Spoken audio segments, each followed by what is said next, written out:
Deus abençoe. A mensagem de hoje é encontro com Deus que nos muda no íntimo, que muda quem nós somos, no nosso comportamento. E o encontro com Deus que a gente deve buscar.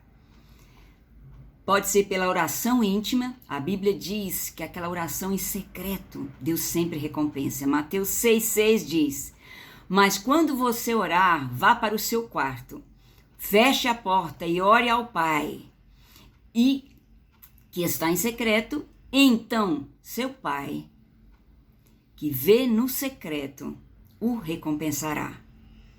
Irmãos, muitos de vocês já assistiram o filme Quarto de Guerra, né?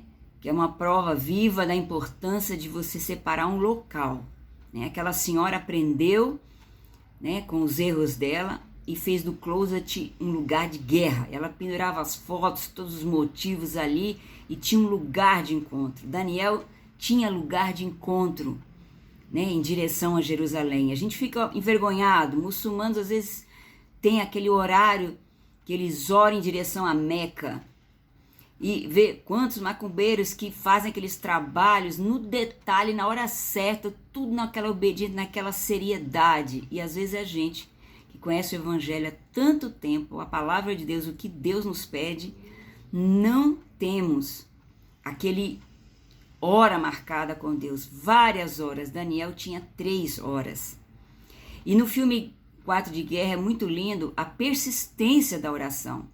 Então ela não tinha vontade de mudar, ela estava magoada com o marido, a mocinha mais nova, né? Ela não queria mudar, assim como a senhora também não queria, ensinou para ela, e era praticamente impossível. O marido já estava quase saindo de casa, tendo outra pessoa, e a vida dela estava toda indo. Então ela falou: diabo, sai da minha casa.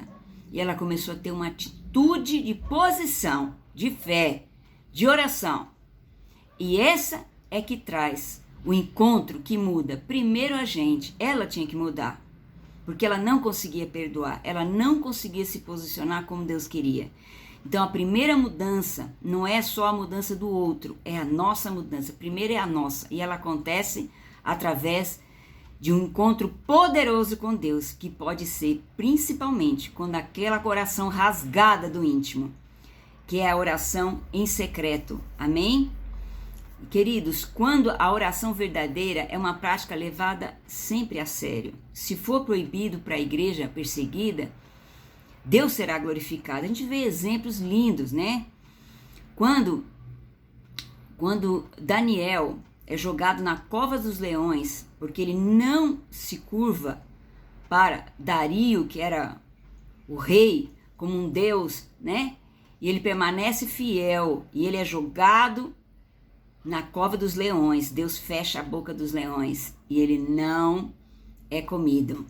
E os amigos de Daniel, né, corrigindo que uma outra vez eu falei, não é o Daniel com os amigos, mas Daniel influenciou seus amigos, porque são os mesmos amigos que estavam com ele quando ele era jovem. E ele não quis comer das iguarias do rei, nem das bebidas, mas comida saudável, e consagrou o Senhor e ficou mais forte do que os outros. E esses 3 amigos, Sadraque, Mesaque e Abdinego, que foram os nomes que foram dados para eles, apesar do nome deles serem Ananias, né, Misael e Azarias, e o nome de Daniel ser Beltesazar, que eles colocaram, né? Mas esses 3, Sadraque, Mesaque e Abdinego, que foi o nome novo deles, que eles foram colocados, eles eram administradores de uma província na Babilônia. E veja bem, eles tinham que agora, num outro tempo, no tempo de Nabucodonosor, adorar uma estátua imensa, de metros, né, de ouro, desse Nabucodonosor e os deuses deles. Eles: não faremos isso, e se o Senhor não nos livrar, joga na cova, na fornalha, e se o Senhor nos livrar, não importa, nós daremos a nossa vida, em outras palavras, né? Mas eles viram um 4º homem lá dentro e eles não saíram nem chamuscados, e todos tiveram que adorar o Senhor, e foi muito forte, né? Saulo, né, foi perseguidor do evangelho e depois passou a ser perseguido, e ele se gloriava nisso, né? Ele era muito religioso, mas ele teve um impacto do encontro com Deus. Quando Deus derrubou ele do cavalo, às vezes Deus precisa derrubar você do cavalo para mudar a sua teimosia em viver uma vida religiosa de aparências e ter um encontro profundo com Deus, como Saulo teve, que fez dele um grande missionário, fez ele ser perseguido, e ele foi perseguido foi 15 anos para a igreja aceitar o ministério dele. E às vezes nós somos perseguidos pelos religiosos e somos perseguidos num país que é proibido falar de Cristo, né? Outra vez eu contei o testemunho de um homem, um empresário que fez o que Deus mandou na Jamaica e era proibido fazer isso em público, e ele dobrou o joelho na praça, e assim começou um grande avivamento de oração para mais de 14 mil pessoas. Deus mandou ele desfazer da empresa, dividir ela, os lucros com os empregados, porque ele já estava bem, e ele fez tudo que Deus mandou e pôs a vida dele a risco, e veio um avivamento. Outras vezes eles foram mortos. Tem um testemunho lindíssimo, né, da igreja perseguida, que eles eram crucificados, né, e tinha um guarda, e o guarda estava assistindo, e cada hora caía uma cabeça de um cristão, né, que falecia ali crucificado e subia para o céu, e Deus abriu os olhos daquele guarda para ele ver a coroa que cada um recebia antes de falecer. Ele via a coroa. E aí o último, quando ele estava morrendo, ele clamou para tirarem ele da cruz, porque ele não queria morrer por Jesus. Aí o guarda falou: você é um louco, você não sabe a coroa linda que te esperava. Você não quer, mas eu quero ela. Eu quero Jesus. E esse guarda foi pendurado na cruz para morrer por Jesus. Esse tipo de encontro com Deus, esse tipo de compromisso com Deus, de até a morte, qualquer coisa que ele lhe pedir, ele é o seu primeiro amor. É uma relação profunda, séria com Deus. É desse tipo de relação que nós estamos falando, que você vai ver o poder de Deus. Acredite no poder de Deus no tempo certo. Moisés queria tanto, né? Ser o libertador, quando ele descobre quem ele é, ele até na força do braço vai e mata um egípcio, e ele vai ali deprimido e vai para o deserto, e Deus trabalha com ele, e depois passa 40 anos, quando ele já estava meio sem fé talvez, um pouco inseguro, Deus aparece para ele na sarça ardente, em Êxodo 3, de 4 em diante, aí vai várias passagens bíblicas. Deus diz na sarça que o nome dele era eu sou o que sou. Então era o Deus daquele tempo, que ia agir naquela hora, né? Ele é o Deus de todo o tempo, mas ele estava se manifestando em poder para ele ser o libertador. E ele, inseguro, pediu várias provas a Deus e disse que a boca dele era pesada, e ele teve que levar o irmão, e Deus permitiu que ele levasse o Arão. Mas o Senhor já tinha escolhido ele como libertador lá atrás, mas tem um momento do agir de Deus, né? Então, no momento do agir de Deus, ele apareceu a Moisés, e ele teve que ver que Moisés teve que se quebrantar e perceber que ele estava diante de Deus, que era um lugar santo, que ele devia de tirar sandálias e ouvir e obedecer. A perseverança com Deus por uma causa, para Deus nos mudar, como no caráter, né, um defeito horrível na vida de Jacó, não é? Ele já tinha promessa de Deus que ele seria abençoado por Deus. Ele não precisaria fazer daquela forma, mas ele, como o nome dele significava, né, aquele que usurpa, né, que toma o lugar, que luta para ser aquele que ganha sempre, né? Aquele que é enganador, usurpador do lugar dele, né? E o que ele fez com o irmão, porque ele enganou o pai, enganou o irmão e enganou o pai também. Então Jacó ficou numa situação muito difícil, mas Deus abençoou ele foi prosperando. Só que uma hora o seu passado vem para lutar com você, com alguma coisa que você não resolveu no seu passado. E Jacó tinha isso no seu passado. E ele estava angustiado e com medo, porque o irmão dele estava vindo com 400 homens, ia vir com um ódio tremendo. Ele não cuidou dos pais, ele nunca mais visitou a família. E aí Jacó se quebranta diante de Deus, e ele se arrepende daquele homem que usurpou o irmão, quando ele não precisava fazer dessa forma. E aí ele vai mandando um monte de presentes, né? Em animais, de todas as maneiras, mas presentes gigantescos, assim, praticamente a fortuna dele quase toda. E as famílias, vai indo todo mundo na frente, ele divide em 2 grupos com medo de ser exterminado. Depois ele vai, por fim, ele passa uma madrugada e luta com Deus, que é o anjo do Senhor, que é Jesus com letra maiúscula, e ele luta com Deus, e ele diz: eu não te largarei enquanto tu não me abençoares. Mas Deus ainda pergunta qual é o nome dele. Eu assim, você ainda é Jacó? Não. Agora, você, dessa forma que você está se posicionando, você será Israel. Praticamente isso que Deus estava falando. Então, de enganador passar a ser Israel, príncipe do exército de Deus. Esse é o significado, né? Vitorioso, né? E aí Deus muda ele, e o irmão dele não quer aceitar os presentes, mas ele insiste, porque ele não quer ser aquele que leva vantagem. E ele 7 vezes põe a cabeça no chão, na frente do irmão, e manda sempre dizer, quando manda os presentes, que é o servo dele que estava mandando. Olha a humildade, a humildade que ele não tinha. E aí o irmão agarra no seu pescoço e, chorando, fala que não precisa dos presentes, e ele insiste pelos presentes e o perdoa. É aquela reconciliação linda, né? Deus, de fato, mudou o caráter de Jacó, né? Que esse encontro com Deus que você e eu precisamos ter, para algum defeito de caráter grave, para alguma mudança radical em quem nós somos, para Deus fazer as mudanças radicais no que a gente vai fazer para a glória dele, né? Reconhecer que Deus vem. Vamos ver uma outra história, a história de Agar. Agar, ela se sentiu marginalizada. Agar foi embora com a sua criança, né? Ia passar fome. Ela estava diante de um poço, mas ela estava tão angustiada que ela não via o poço. E aí, ela está muito angustiada, e ela diz depois: teria eu visto aquele que me vê? Então talvez você não esteja vendo Deus nessa luta toda que você está passando, mas ele está aí. Ele é real. E Agar disse: aquele que me vê. Foi o nome que ela deu para Deus. Diga: Deus é aquele que te vê agora. Ele se importa com você. Quão fraco, quão pecador nós somos, ele nos vê. Não faça as coisas na presença dos outros, mas na presença de Deus.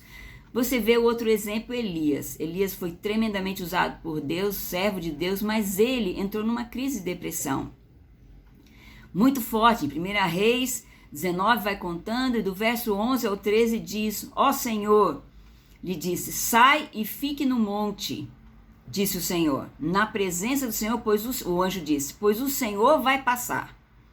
Então veio um vento fortíssimo que separou os montes e esmigalhou as rochas diante do Senhor. Às vezes Deus não está naquele barulhão, né? Mas quando a gente está triste, o Senhor não estava no vento, aquele grande vento que veio um terremoto, e Deus também não estava no terremoto. Depois do terremoto, houve um fogo, mas o Senhor também não estava no fogo. E depois do fogo veio um murmúrio, uma brisa suave, para quem estava deprimido. E quando Elias ouviu, puxou a capa para cobrir o rosto, sentiu a presença de Deus, né? Claro. E saiu e ficou à entrada da caverna, e a voz do Senhor lhe perguntou: o que você está fazendo aqui, Elias? Deus pergunta para você que entra na caverna, e para mim, em alguns momentos de depressão, e pergunta suavemente: o que você está fazendo aqui? E diz o seu nome. É hora de sair, porque Deus nunca mandou ele entrar nessa caverna, ele entrou sozinho. Deus não mandou você entrar nessa depressão, e nem a mim. Nós entramos sozinhos. E Deus, com carinho, mandou a água, né? Mandou pão para ele, o corvo levou. E você já ouviu que Deus quer falar com você, tirar dessa depressão emocional que você está sentindo. O que você está fazendo aí? Deus só mostrou a vontade dele quando Elias ouviu a voz, foi até a porta e obedeceu. Na segunda vez que Deus falou, ele saiu para fora, e é de lá é que Deus deu a direção. Volta para fazer o que você fazia, e dessa forma. E ele caminhou 40 dias e 40 noites, sem parar em lugar nenhum, porque a Bíblia não conta nada, e sem comer. Então eu falo assim, nem a NASA sustentaria uma pessoa assim, né? Então, quando Deus levanta, a gente levanta para valer.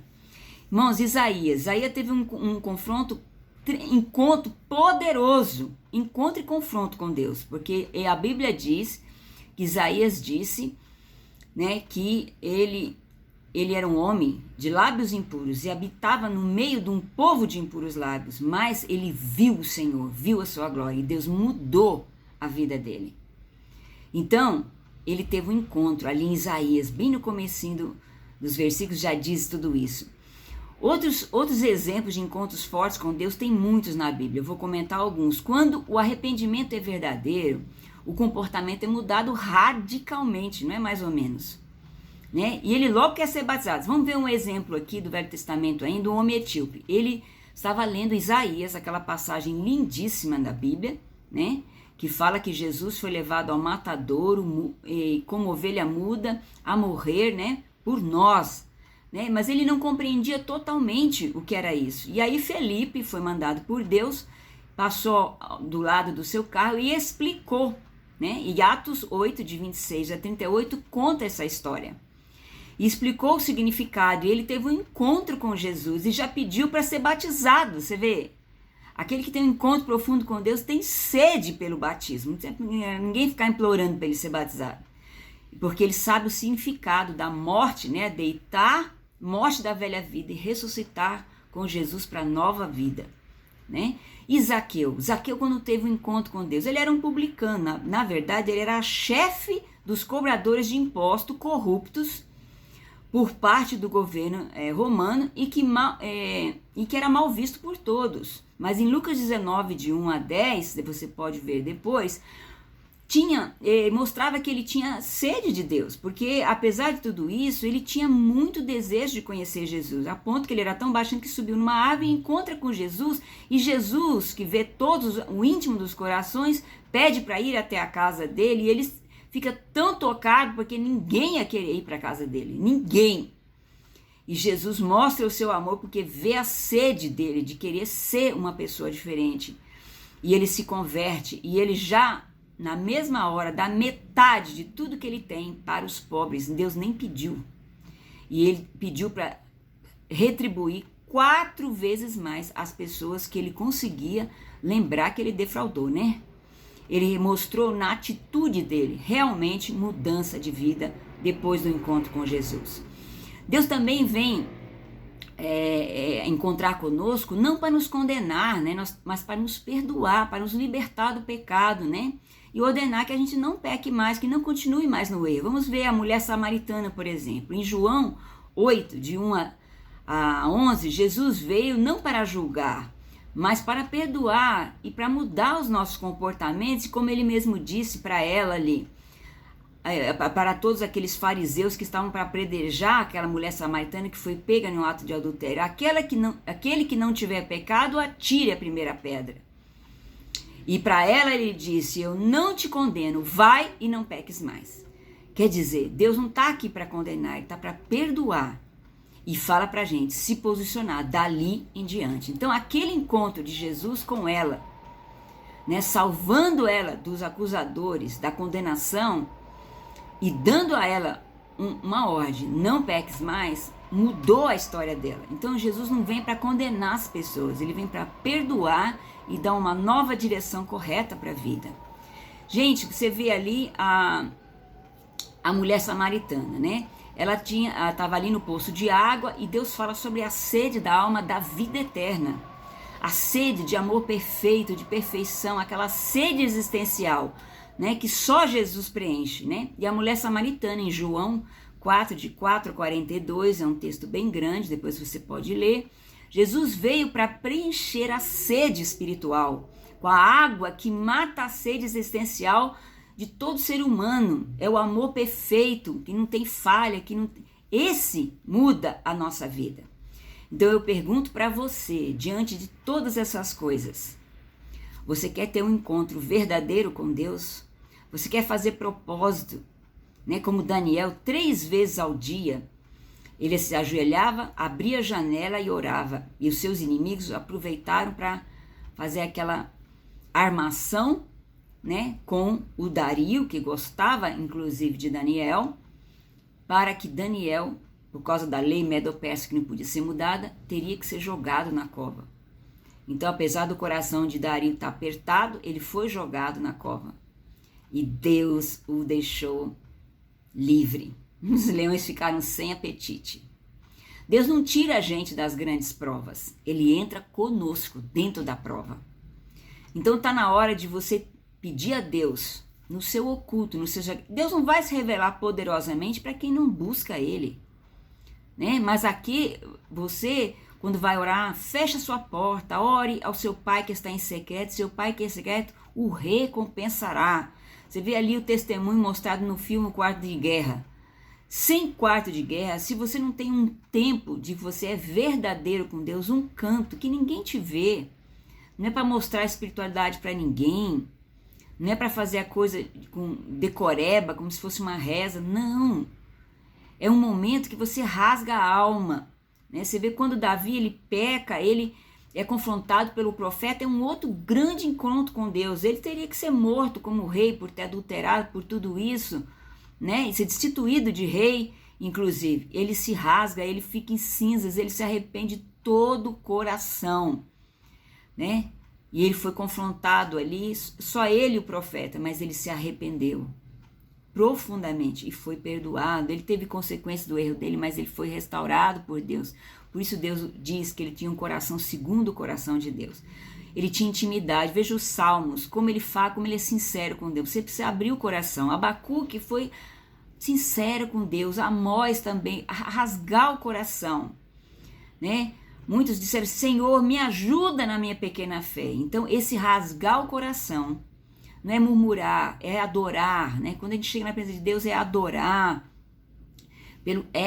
adorar pelo que Ele é agradecer por tudo que Ele fez até agora. Que espírito de murmuração que deixa o pessoal lá no deserto e nunca que chega na Canaã, que era a bênção terrestre dele. Será que você está assim, só na murmuração?